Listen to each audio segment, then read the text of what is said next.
Hello and welcome. I am Regina McCann Hess, President of Forge Wealth Management, and we're here today for our Women in Wealth series. I have a new friend with me today. Cindy, can you tell us who you are, what you do, and what you love about what you do? Sure. My name is Cindy Axelrod. I am an associate professor and deputy department chair at the finance department at the Fox School of Business. I've been doing this for 8 years. And prior to that, I was a senior securities analyst and portfolio manager in the Philadelphia area. What I love about what I do is no 2 days are ever the same. I work with an incredible group of colleagues and an incredible group of students.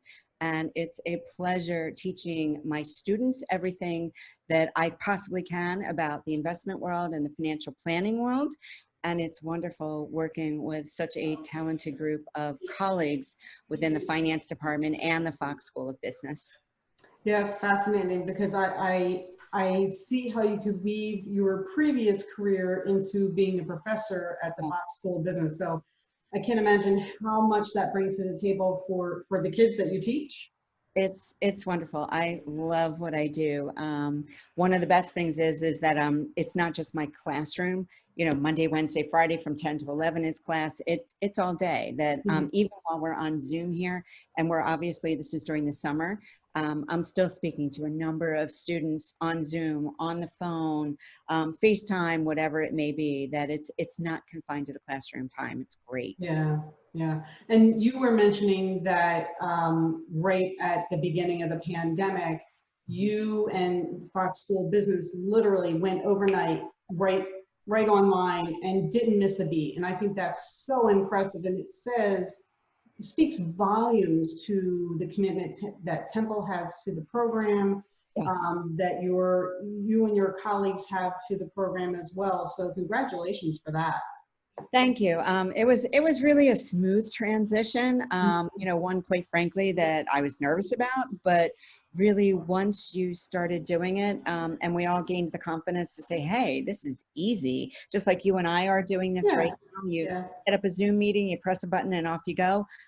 It's really pretty simple once you learn the mechanics. And the students, you know, that we teach, this generation more so than any other, is so technologically savvy. You know, for them it was easy. And then Fox and Temple had such a huge commitment to technology and to training everyone to make sure that the transition was simple, that it was seamless. That's amazing. So such good kudos to them, to you, to all your professors in that group. So, and I'm sure the students walked away with a great educational experience, even though they also had to like flip overnight into a different scenario.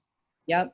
And they all they did it. You know, it's like, okay, this is what we're doing. It was mid-semester.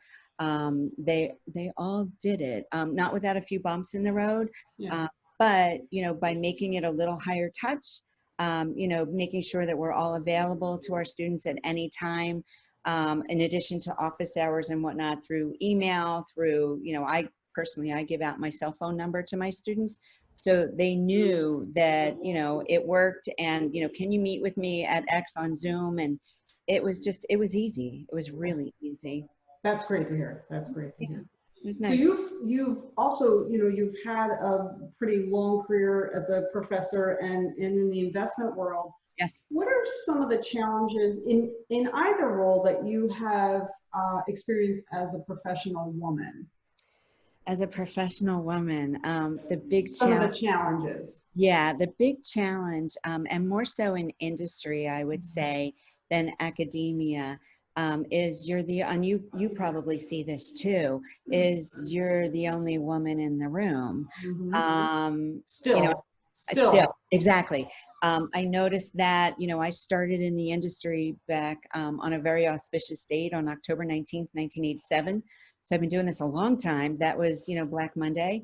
Really glad I didn't know what was going on, you know, all of, you know, in my 20s and whatnot. But, you know, you're the only female in the room, and that can be really intimidating. You know, quite frankly, at this point, in my career, I couldn't care less. Yeah. But in my 20s, it was certainly a challenge, you know, and not only was I young, but young and female. That Mhm. was really difficult. But, you know, once you just say, okay, you know, I know as much as they do. I'm as talented as they are. I'm as competent as they are, if not more so. Mhm. And women think differently, and we synthesize things differently, and we work with our clients very differently. We're more empathetic, quite frankly, Oh, yeah. than male colleagues. Once you embrace that, it's not a challenge at all. I counsel all of, you know, counsel and mentor my girls, as I call them, all the female students that I work with. And I say to them every single time, you put your pants on one leg at a time, just like the guys do. And you're as competent and as smart as they are. Get over it. Get over it that you're the only woman in the room. You know what you're doing. You're my hero. I love it. I love it. I was just thinking, you know, before I asked that question, I was wondering, like, you know, what advice do you give these younger women? But you just gave it, and the fact that you're telling them you put your pants on the same way, I love it. Really. Thank you for sending that message to them.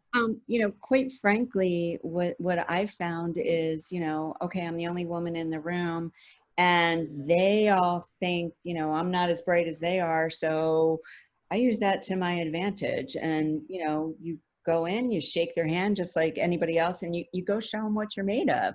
And in the meantime, they've, you know, kind of let their guard down, and there you are, you know, just blowing the doors off. So I just say, go get them. Oh, love it. Love it. You're like, woohoo! Just do Great. it. That's great. Definitely.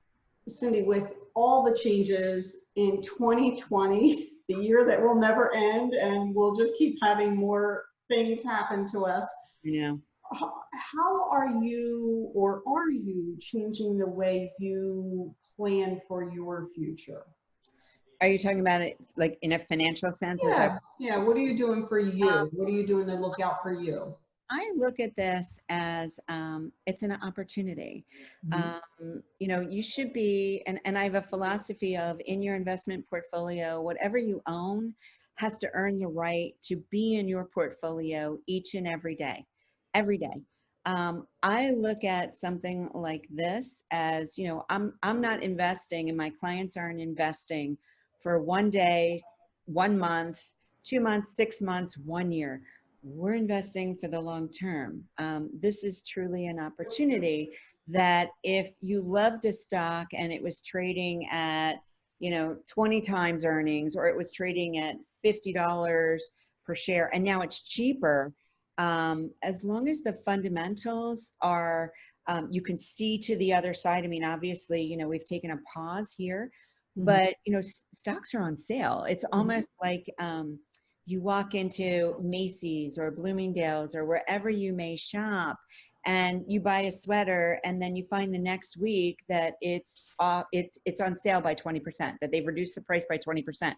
So what you and I would do normally, what a rational person would do would be you'd walk into the store and say, hey, I just bought this last week and now it's 20% cheaper. I'd like to get this for the 20% off. So as an investor, what the opportunity is for you, you know, your position size has decreased, but you still have faith in the investment. You still believe in the story behind it. So if you have some funds that are, you know, sitting on the side, some powder that's dry, it's time to commit some of those funds to something that's on sale, more or less, that it has the upside, the opportunity now for even more upside than it did before.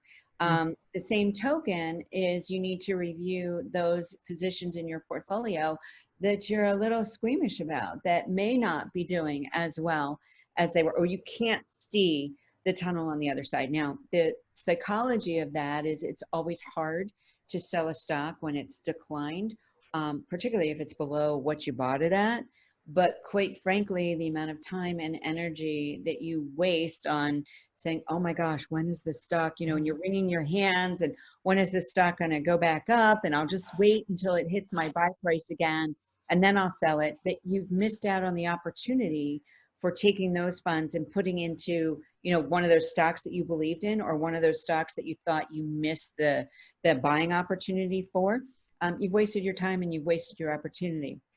So I look at the current environment as this is an opportunity, as it is every day, to evaluate your portfolio, but particularly now we've got a great opportunity to position or reposition our portfolios into stocks, funds, bonds, whatever it may be, international, whatever you've done the research on and you think offers that opportunity. This is a screaming opportunity.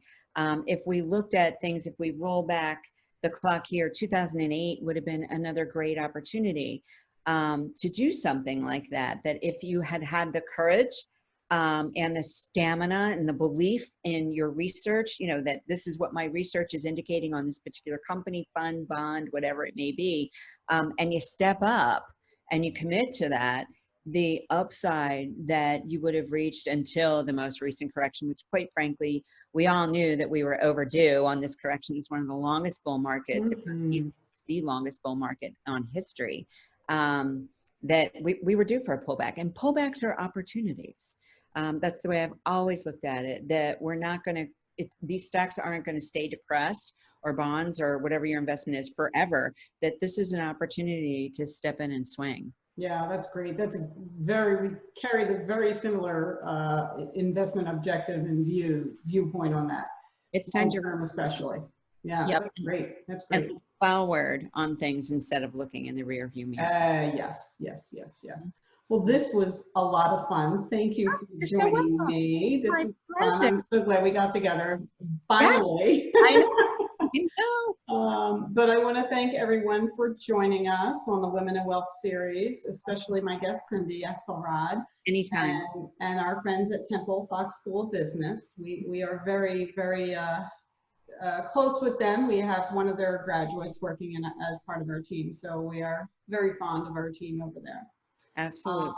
So if you want to continue to see our videos, you can view more things on our website, forgewealth.com. You could also follow us on Facebook, Twitter, and YouTube at Forge Wealth. And my LinkedIn is Regina McCann Hess. Thank you for joining us. Have a wonderful day and good luck in the rest of 2020.